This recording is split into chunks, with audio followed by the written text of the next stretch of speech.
नमस्कार, news for nation देख रहे हैं आप। मैं हूं आपके साथ अमित। एक बार फिर से अगवानी सुल्तानगंज पुल का नया अपडेट सामने आया है।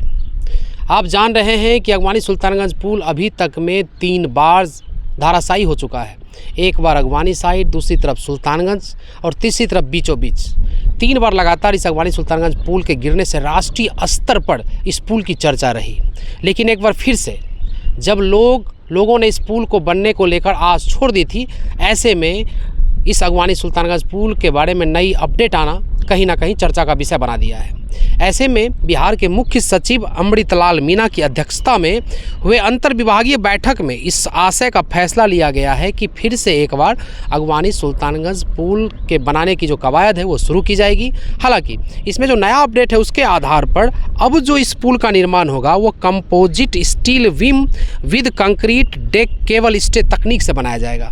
ऐसे में जो लगातार अमृतलाल मीना के द्वारा कहा गया है कि अब जो इस पुल का निर्माण होगा, इसकी गुणवत्ता को ध्यान रखने के लिए, निर्माण की गुणवत्ता को बनाए रखने के लिए बिहार राज्य पुल निर्माण निगम द्वारा एक परियोजना क्रियान्वयन इकाई का गठन किया जाएगा। उसके तहत जो है उसमें अनुभवी स्ट्रक्चरल इंजीनियर को प्रतिनियुक्त किया जाएगा। इसके अतिरिक्त प्रतिष्ठित तकनीकी संस्थान की टीम बीच बीच में स्पॉट का निरीक्षण करती रहेगी ताकि इस पुल में फिर से कोई गड़बड़ी ना हो।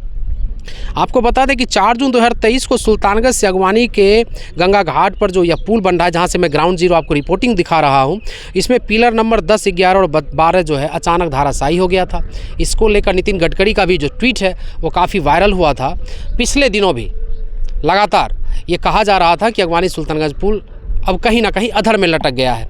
अब जो है जिस प्रकार आज नया अपडेट अगवानी सुल्तानगंज पुल को लेकर आया है, इसे या यह चुनावी जुमला है या इसमें सच्चाई, या तो 15 दिन के बाद पता चलेगा। जैसा कहा गया कि 15 दिन में इस पुल के निर्माण की प्रक्रिया शुरू कर दी जाएगी, क्योंकि आगे 6 महीने बाद विधानसभा का चुनाव होना है। ऐसे में जिस प्रकार अगवानी सुल्तानगंज पुल के गिरने से सरकार की फजीयत हुई है, पिछले दिनों आपने देखा था विजय सिन्हा की किस प्रकार चर्चा हुई थी। कहा गया था जैसे ही विजय सिन्हा ने इस पुल को लेकर चर्चाएं शुरू की थी, और ऐसे में जो है एकाएक जो है विजय सिन्हा को पथ निर्माण विभाग से हटा दिया गया था। उसको लेकर काफ़ी चर्चाएं हुई थी, जिसमें कि विजय सिन्हा ने प्रेस कॉन्फ्रेंस करके इस बात की जानकारी दी थी कि हमने अगवानी सुल्तानगंज पुल से जुड़े ठेकेदारों पर कार्रवाई कर दी है।